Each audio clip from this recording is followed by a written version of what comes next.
Good morning. We are extremely pleased that you're here.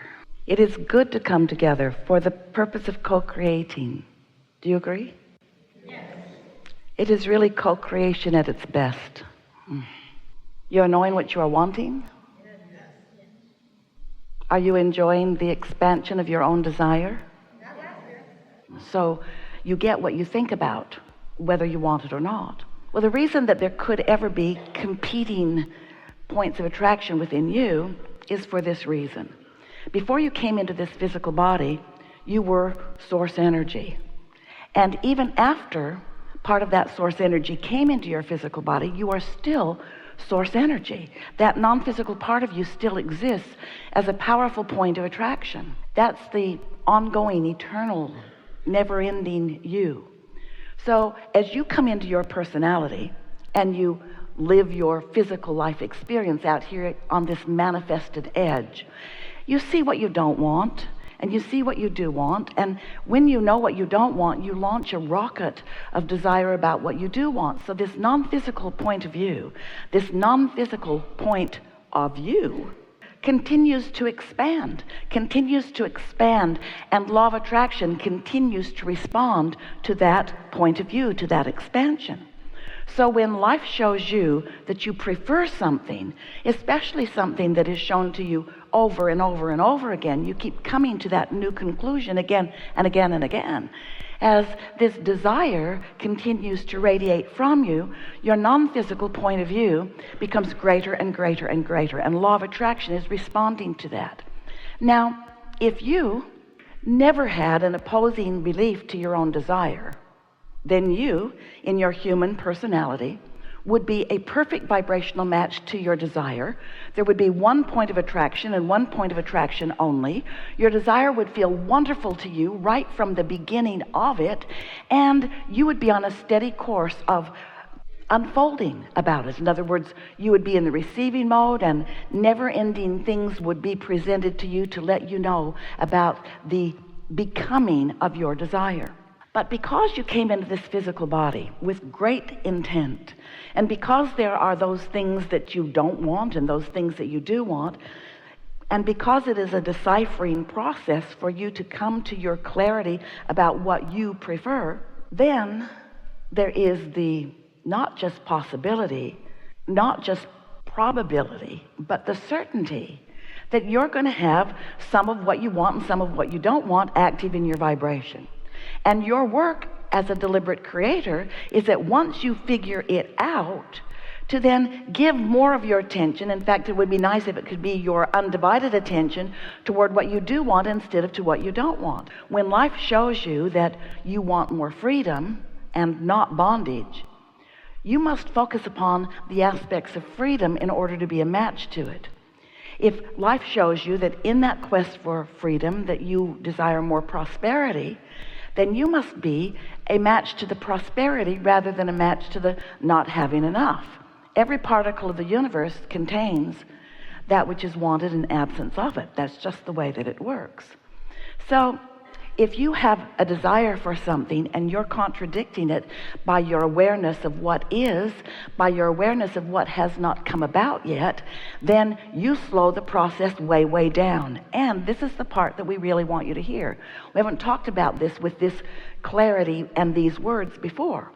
Because your desire is being answered by law of attraction over here where your desire lives. We've been calling this your vibrational reality. We even gave it the name the vortex, so that you would come to accept it as a real part of who you are that is in a constant state of evolution. So when your life in your physical form causes you to expand, and that's really one of the primary joyous reasons of being here in this physical body, as you expand into this more, then you've got to find a way of keeping up with it. And if you don't, you feel the split energy.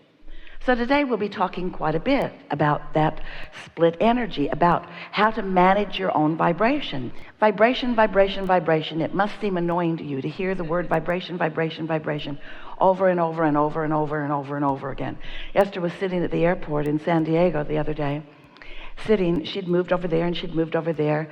She got there an hour before boarding, so she had quite a bit of roaming around time. And So she sat over here for a while, and then she got the impulse to sit over there for a while, and then she got the impulse to sit over there for a while, and then she got the impulse to sit over there for a while. And so she sat down, and almost as soon as she sat down, there was a man sitting next to her who had his cell phone up to his ear, no earplugs, but just quietly listening to something coming out of the end of his phone. And Esther heard the word vibration, and she thought, oh, I know that word. And then she recognized Abraham's voice. And so she tapped him on the shoulder. She tapped him on the shoulder and she said,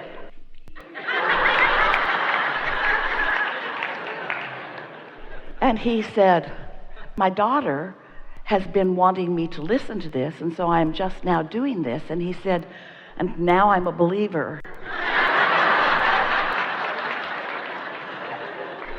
And Esther said, don't get carried away, listen some more.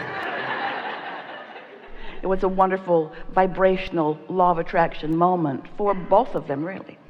Vibration, vibration, vibration, vibration, vibration. So you are so good at translating vibration, you don't know you're doing it. You see and hear and smell and taste and touch because you're deciphering or translating vibration. But when you feel emotion, that's your keenest, most subtle translation of vibration. And the reason that you have emotions is because there are two of you. And that's the thing that we really want you to understand. There are two parts of you. The non-physical in the vortex, pure positive energy, source energy part of you, who is expanded with your even most recent amendment to your desires. And then, we love you so much, there's you. There's you taking life as it comes to you.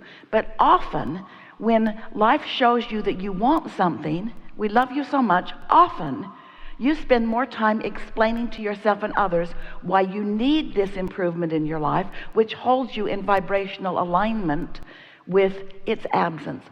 As you justify or rationalize or defend, as you explain why you really, really need something that you do not have, you're practicing the vibration of its absence, not the vibration of its presence.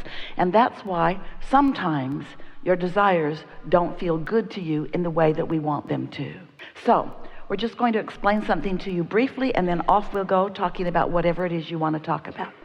So, you came from source energy into this physical body, and you've been exploring and asking with vibration, sometimes with your words, but not always with your words. In fact, not even most often with your words, about improvements, because you and everyone is selfishly oriented.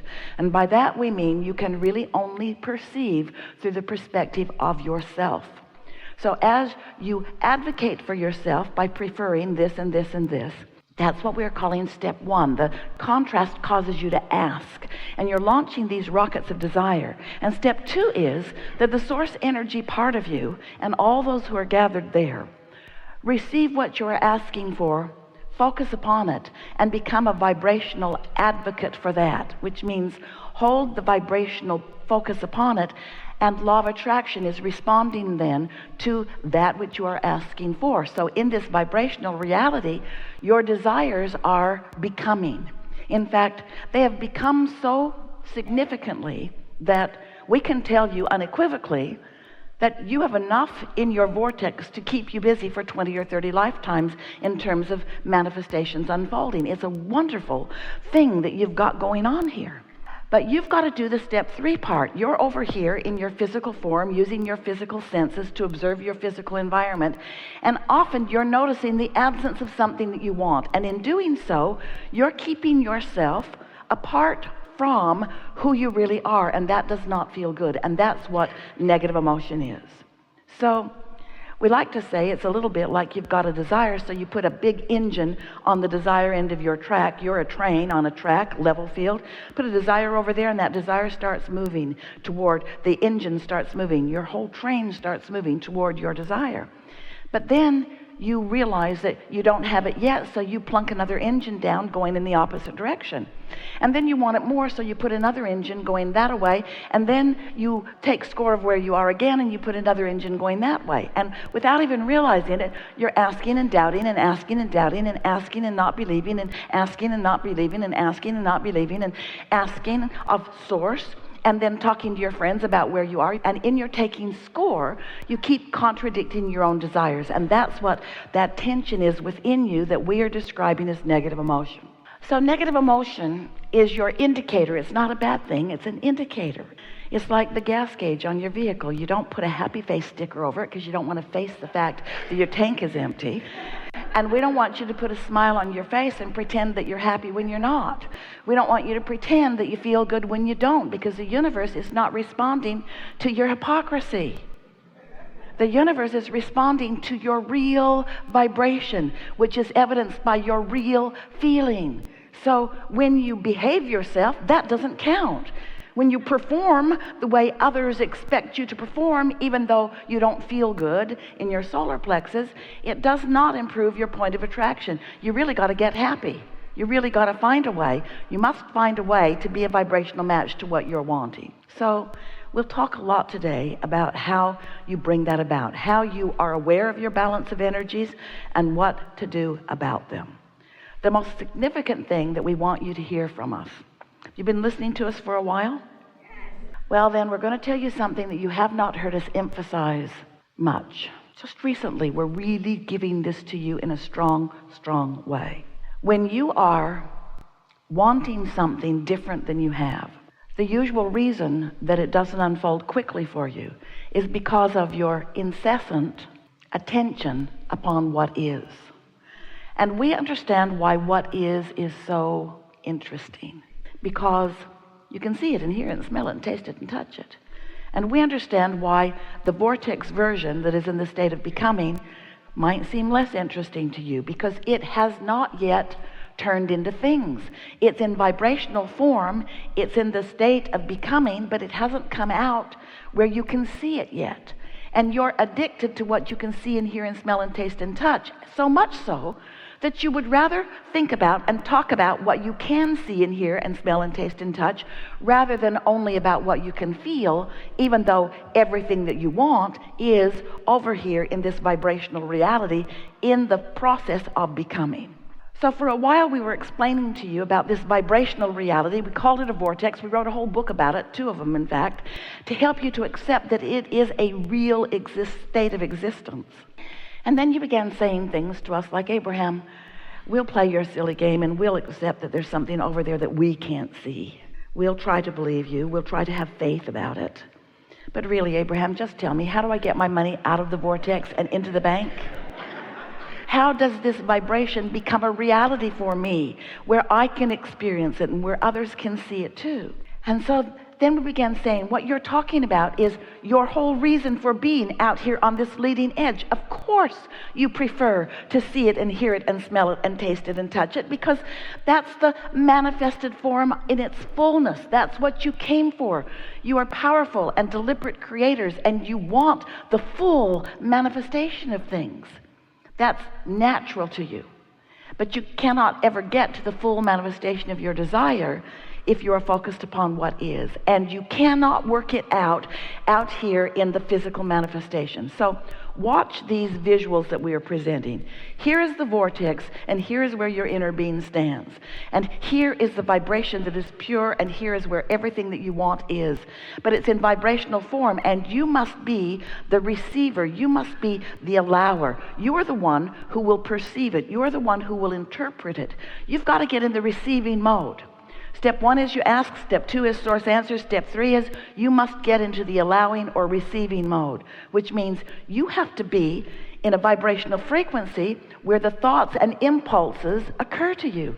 Esther is in the airport getting an impulse to move over there, and then an impulse to move over there, and then an impulse to move over there, and then an impulse to move over there, and met a very nice man. He said, my daughter's just not going to believe this. And Esther said, then you better take a picture. And then she said, put it up higher, we'll look better.